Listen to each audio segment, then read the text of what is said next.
Satuan Polisi Pamung Praja Jakarta menyatakan masih ada warga yang melanggar prokes di 11 kecamatan yang ada di Jakarta Timur.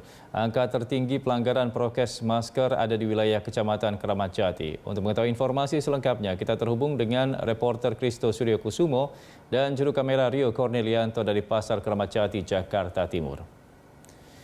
Ya, Kristo, bagaimana penerapan protokol kesehatan di Pasar Kramat Jati? Apakah pedagang dan pengunjung wajib menggunakan aplikasi Peduli Lindungi?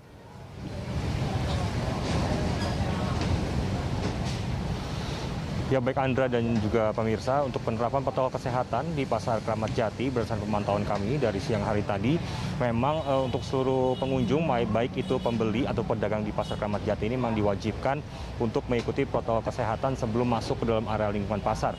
Salah satunya di mana ini nantinya akan langsung diarahkan oleh para petugas yang berjaga di sini, di mana nantinya para pengunjung ini diarahkan untuk terlebih dahulu mencuci tangan dan kemudian untuk mengukur suhu tubuh badan sesuai dengan ketentuan protokol kesehatan sebelum dapat masuk dalam lingkungan area Pasar Kramat Jati. Dan terkait dengan penggunaan aplikasi Peduli Lindungi sendiri, memang berdasarkan pemantauan kami juga, ini memang menjadi salah satu syarat yang harus dipenuhi oleh para pengunjung, baik pembeli atau pedagang, sebelum masuk ke area Pasar Kramat Jati. Karena seperti kita ketahui bersama bahwa penggunaan aplikasi Peduli Lindungi sudah diterapkan di sejumlah tempat umum dan juga fasilitas publik sebagai salah satu syarat untuk dapat masuk dan melakukan aktivitas di tempat tersebut. Dan hal tersebut juga termasuk di Pasar Kramat Jati. Selain itu juga penggunaan aplikasi Peduli Lindungi juga merupakan jadi satu kewajiban, di mana nantinya para pengunjung ini juga harus terlebih dahulu melakukan check-in di bawah supervisi dari petugas keamanan sebelum nantinya para pengunjung termasuk pembeli dan pedagang ini dapat masuk ke area Pasar Kramat Jati untuk beraktivitas. Andra.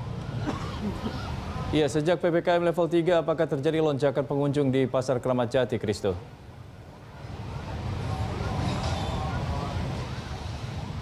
Baik Andra, terkait dengan lonjakan pengunjung di Pasar Kramat Jati, tadi kami juga sempat berbincang begitu dengan petugas keamanan, lalu juga dengan pihak pengelola pasar sendiri.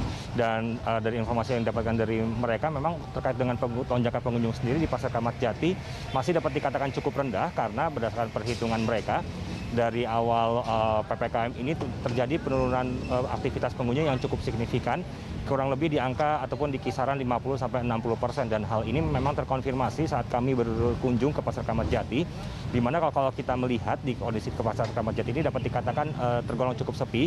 Dan jika dibandingkan pada masa sebelum pandemi, tentunya untuk ukuran pasar tradisional juga di Pasar Kramat Jati ini di PPKM level 3 juga ini dapat dikatakan cukup sepi begitu Andra, sehingga kalau kita berbicara tentang lonjakan pengunjung juga ini sama sekali tidak ditemukan di Pasar Kramat Jati. Andra. Ya, terima kasih Kristo melaporkan langsung dari Pasar Kramat Jati, Jakarta Timur.